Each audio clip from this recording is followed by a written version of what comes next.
ప్రాచీన భారతీయ ఆధ్యాత్మిక శాస్త్రవేత్తలు అంటే ఋషులు ఎలా కనుక్కున్నారు?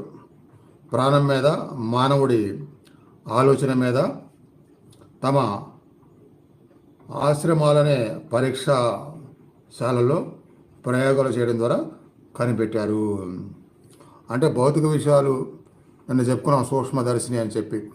అలాంటివి కనుక్కోవడానికి సైంటిస్టులు ల్యాబ్లో వాళ్ళ జీవితాన్ని అవి తెలుసుకునే వరకు అదే పనిలో ఎలా ప్రయత్నిస్తారో, ఈ ఆధ్యాత్మిక శాస్త్రవేత్తలు ఆశ్రమాల్లో ఉండి సాధన చేస్తూ అదే పనిగా మనసుని ఏకాగ్ర దేశంలో జయించే వరకు సాధన చేస్తూ, జయించిన తర్వాత ఇక బాహ్యం లేకుండా చేసుకొని అప్పుడు లోపల ఉన్న విషయంలో మనసు పెట్టగానే ఒకదాని తర్వాత ఒకటిగా ఆ విశ్వ నియమాలు తెలియడం మొదలవుతాయి.